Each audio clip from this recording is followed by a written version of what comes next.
যে নির্বাচনে একটা সম্ভাব্য তারিখের কথা বললেন যে ডিসেম্বর থেকে জুনের মধ্যে হবে।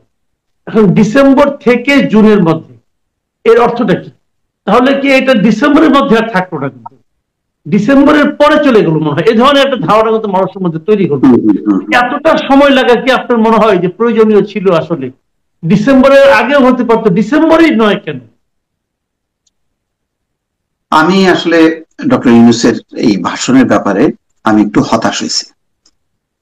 আপনি জানেন যে কিছু কিছু সাফল্য মানে আসছে, এটা সত্য।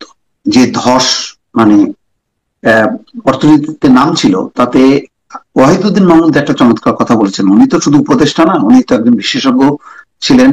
অর্থনৈতিক বিশ্লেষণ নেওয়ার জন্য সাংবাদিকরা তার কাছে দৌড়াতেন আগে। উনি বলছেন যে আসলে শেখ হাসিনা সরকারই যদি থাকতো, কন্টিনিউ করতো, উনি নিজেও ঠেকাতে পারতেন না এই ধসটা। মানে রিজার্ভ যেভাবে কমছিল, যেভাবে রেমিটেন্স ফল করছিল, মানে তারপরে রপ্তানি আয় যেভাবে নেমে যাচ্ছিল, তাতে একেবারে শ্রীলঙ্কার দিকে আমরা খুব মানে একদম অগ্রসর হচ্ছিলাম।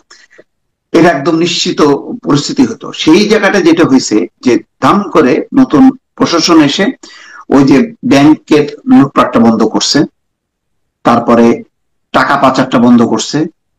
আবার প্রবাসীদের মধ্যে একটা চেতনা চলে আসছে, যখন নাকি তারা শাটডাউন রেমিটেন্স একটা আন্দোলন শুরু করলো। হঠাৎ করে তারা বললো যে না, এখন বাংলাদেশকে বাঁচাইতে হবে। তাদের মধ্যে অন্তত মনে করেন বাংলাদেশে তো প্রায় 2 কোটি আছে, তার মধ্যে 50 লাখ যদি ওই মানে আমাদের কর্মীরা যদি এইটা ধারণ করে যে না, বাংলাদেশকে এখন সাপোর্ট করতে হবে, আমরা রেমিটেন্সটা পাঠাই, এবং সেটা কিন্তু হয়েছে। এইটার ফলে দেখেন একটা রেকর্ড, প্রতি মাসে মাসে কিন্তু রেকর্ড পরিমাণ রেমিটেন্স আসছে। এইটা মানে ধস একটা অর্থনীতির বাঁচানোর জন্য সবচেয়ে বড়।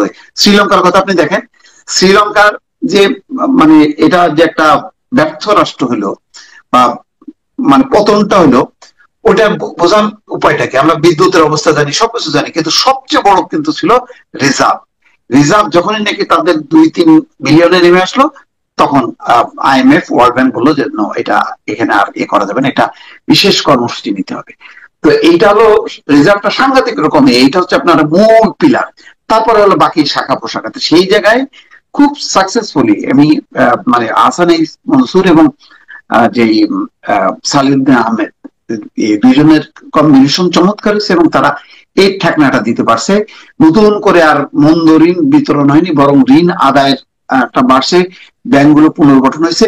এগুলি সবই সাফল্য। কিন্তু সবচেয়ে বড় কথা হলো সব কিন্তু আপনার এটাকে ধরেন আপনি ঠেকনাটা দিলেন, কিন্তু এখান থেকে উঠে আসতে গেলে একটা রেগুলার আপনার একটা নিয়ম মাফিক একটা সরকার লাগবে। এই কারণে, এটা আমি বিএনপি দাবি করছে বা অন্য কেউ দাবি করছে এটা বলছি না, লাগবে এই কারণে দেখেন, একজন পুলিশ, একজন ব্যবসায়ী, একজন বিনিয়োগকারী, তারা সবসময় খোঁজে যে আচ্ছা আমি কার সাথে আমি এখন এতে যাবো, ইন্টারাকশনে যাব, নতুন করে যে শুরু করব নতুন উদ্যমে, যার একটা লংজিভিটি থাকবে, যার একটা স্থায়িত্ব থাকবে, যার একটা মেয়াদ থাকবে। মেয়াদ ছাড়া কোন সরকার, আপনি দেখেন এই ইন্টারিম গভর্নমেন্টের চেয়েও কিন্তু অনেক ভালো কাজ হয়েছে কিন্তু 111-এর সময়। 111-এর সময়ও কিন্তু তখন যে ইকোনমিটা যেভাবে সাজানো হয়েছে, তার উপর সেই সাফল্যের উপর ভর করেই কিন্তু আসলে শেখ হাসিনা কিন্তু পরবর্তী হয়েছে। ওই যে টাকা পাচারকারীদেরকে আটক করছে, তাদের কাছ থেকে টাকা জব্দ করছে, কি না করছে, এবং দৌড়ের উপরে যে রাখছে, এতে ইকোনমিটা কিন্তু বাড়ছে। ওর উপর ভিত্তি করেই কিন্তু শেখ হাসিনা প্রথম মানে তার যাত্রাটা শুরু হয়েছে, এবং সে সংকটের মধ্যে পড়েনি। কিন্তু আমাদের এই ইন্টারিম গভর্নমেন্টটা সংকট দিয়ে কিন্তু শুরু করছে। আর ওই মানে হাসিনা সরকার আফটার ইন্টারিম গভর্নমেন্ট কিন্তু সাফল্য দিয়ে শুরু করছে। তো তার অর্থ, তার মানেটা কি? তার মানে হচ্ছে এখন যেই 15 বছরের যে দুঃশাসন, প্রশাসন সমস্ত জায়গায় এমন একটা জট, এমন একটা জঞ্জাল, কারোর উপর আস্থা রাখা যাচ্ছে না। যাকেই আনা হচ্ছে, সেক্রেটারি বাদ দিয়ে অ্যাডিশনাল সেক্রেটারি, সেও আওয়ামী লীগ। তাকে বাদ দিয়ে জয়েন্ট সেক্রেটারি, সে আওয়ামী লীগ। তাকে বাদ দিয়ে ডেপুটি সেক্রেটারি, সেও আওয়ামী লীগ। আমি কারোর উপর ভরসা করতে পারছি না। যাকেই ধরতেছি, কিছুক্ষণ পরে দেখা যাচ্ছে তার একটা ছবি, ওই যে বঙ্গবন্ধুরা হয় সে বই প্রকাশ করছে, নাই একটা হাস্যজ্জ্বল সজীব জয়ের পাশে।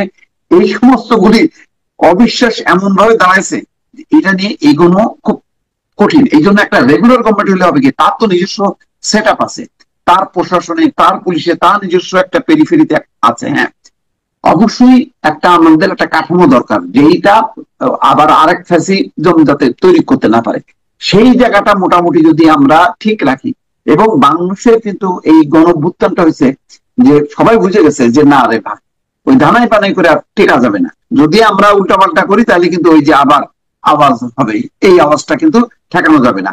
ফলে কেউ যদি আবার মনে করে যে ভাই এখন তো যদি এইভাবে যদি একটা ইলেকশন হয়ে যায়, যদি একেবারে মৌলিক পরিবর্তন না আসে, যদি একটা সরকার চলে আসে, তাহলে তো সেও তো আওয়ামী লীগের পথে হাঁটবে না। আওয়ামী লীগের পথে হাঁটার কথা এখন কেউ কল্পনা করতে পারবে না, কারণ তারা জানে যে কোথায় কোথায় সেই সংকটটা ছিল।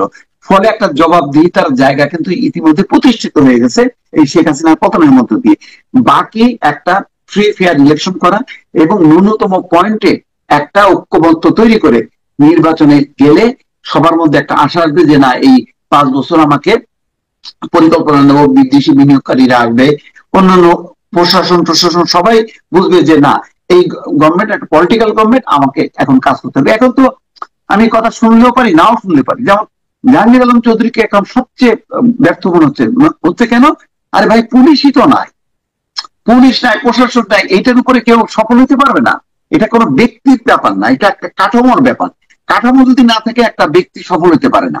কিন্তু আবার কাঠামো যদি ঠিক থাকে, জাহাঙ্গীর আলম চৌধুরী কেন, জাহাঙ্গীর আলম চৌধুরীর মানে আরো নিম্ন পদের যদি কাউকে এনে বসাবেন, দেখবেন সে সাকসেসফুল হয়েছে। আমরা বাইরের কি দেখি, জাপানে দেখেন, ব্রিটেনে দেখেন, ব্রিটেনে তো 1 বছরে 4টা গভর্নমেন্ট আসছে। কিন্তু ব্রিটেনের ওই 4টা গভর্নমেন্ট আসছে বলে কি খুব অর্থনীতিতে অস্থিরতা হয়েছে? জিনিসপত্রের দাম বেড়ে গেছে? হাহাকার দেখা গেছে? কিচ্ছু হয়নি। সব সেট তার মতন করে কাজ করে গেছে। তা আমাদের ওই সেটটা একটা ইন্টারিম গভর্নমেন্ট ঠিক করতে পারবে না। তার উপর ওই ভরসা, ডক্টর ইউনূস ভালো মানুষ এবং আমরা এই যে কিছু কিছু সাফল্য দেখছি, এটা সাময়িক। এটা ধরে রাখতে গেলে আমার দরকার তাড়াতাড়ি একটা রেগুলার গভর্নমেন্ট। এই জায়গাটাই ডক্টর ইউনূসের আমি মনে করি যে একটু বোঝার দরকার ছিল এবং তার একটা ঘোষণা দেওয়ার দরকার ছিল। ওই যে যৌথ ঘোষণা, সেটাও টাইম বেঁধে দিতে পারতেন যে 1 মাসের মধ্যে আমি রাজনৈতিক দলগুলোর প্রতি আহ্বান জানাচ্ছি, আপনারা নিজেদের মধ্যে বিবাদ মীমাংসা করে কয়েকটা পয়েন্টে আপনারা ঐক্যমত্য হয়ে আসেন আমার টেবিলে। আসার পরে আমি ইলেকশন কমিশনকে বলবো যে ডিসেম্বরের মধ্যে একটা তারিখ ঘোষণা করে দেবো, তখন নির্বাচন কমিশন তারিখ দিয়ে দেবে। উনি সফলতার সাথে আজকে যে সফলতা উনি বলছেন, আজকে থেকে কিন্তু 6 মাস পরে কিন্তু আস্তে আস্তে কষ্ট হয়ে যাবে কিন্তু এই সফলতাটা। আপনি বলতে যাচ্ছেন যে এই যে দাবিটা বারবার করছে বিএনপির পক্ষ থেকে, যে আপনি নির্বাচনে যখনই করেন, নির্বাচনে রোড ম্যাপ ঘোষণা করেন, এটা কিন্তু বারবার বারবার বলা হচ্ছে। এই যে ঘোষণা করা হচ্ছে না যেটা, এবং উনি কিন্তু এখনো অস্পষ্ট। এই অস্পষ্টতাটার জন্য এটাই কি আপনার ওনার ভাষণের ব্যাপারে হতাশার মূল কারণ?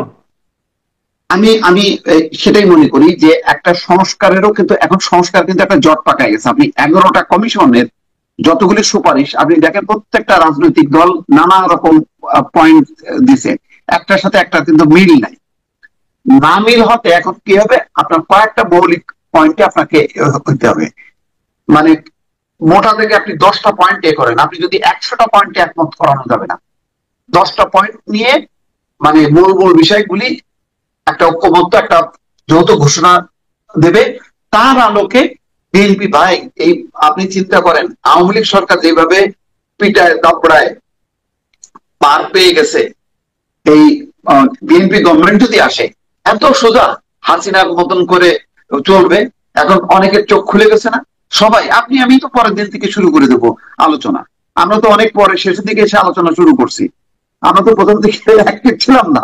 এখন তো ডে 1 থেকে আমরা ছাড়বো না, তাই না? এই অত সোজা না। তো সুতরাং আমি মনে করি যে ডক্টর ইউনূস এই সফলতা যেটা হয়েছে, এটা প্রত্যেকটা পয়েন্ট ওনার খুব চমৎকার এবং এটা সত্য। এইগুলি তো আমরা নিজেরাই জানি যে রেমিটেন্সের কিভাবে লম্ফন হয়েছে, এবং সম্ভবত এই মার্চ মাসে হবে মানে ইতিহাসের সেরা মানে রেমিটেন্স ইনকাম, যেটা আর অতীতে কখনো ঘটেনি। এই সফলতা বিদায় নেওয়া উচিত ছিল। মানে এটা মানে ঈদ উপলক্ষে বাড়বে না, আপনি প্রতিবার ঈদের গত বছরের ঈদ দেখেন, তারও আপনি মানে 5-7 গুণ বেশি রেমিটেন্স এবার আপনি পাইতে যাচ্ছেন। অলরেডি 15-20 দিনের পূর্বাভাস সেটাই বলতেছে। আচ্ছা, এখন কথাটা হলো গিয়ে যে ধরেন নির্বাচনের জন্য উনি একটা সম্ভাব্য ডেট দিলেন, এই নির্বাচনটা তাহলে দেরির জন্য কি এই যে তথাকথিত যে সংস্কারের কথা বলা হচ্ছে, এই সংস্কারের জন্য কি বিলম্বিত হচ্ছে? এবং সংস্কারটা যেভাবে চলছে, জাতীয় ঐক্যমত্য কমিশন একটা গঠন করা হয়েছে, তারা যেভাবে আলোচনা করতেছে, এক একটা পলিটিক্যাল পার্টির সঙ্গে একদিন করে আবার আবার ছাড়ছে, আবার কি এটা কি আপনার কাছে কি মনে হচ্ছে না এটা খুব বিলম্বিত প্রলম্বিত করা হচ্ছে ইচ্ছে করে? ভাই এইটা এইটা হলো মানে এটা এই আলোচনাটা আমার মনে হচ্ছে 2, 2.5, 3 বছরের একটা মানে চলতে থাকবে আর কি। এই যে ধারায় আলোচনা চলতেছে এটা, আপনি পলিটিক্যাল পার্টিগুলিকে নিয়ে একটা লিয়াজো কমিটি করেন, একটা 10 সদস্যের লিয়াজো কমিটি, ওই লিয়াজো কমিটি সরাসরি ঐক্যমত্য কমিশনের সঙ্গে বসবে এবং 10টা পয়েন্টে তারা ঐক্যমত্য হবে এবং বাস্তবায়নটা করবে নির্বাচিত পার্লামেন্ট।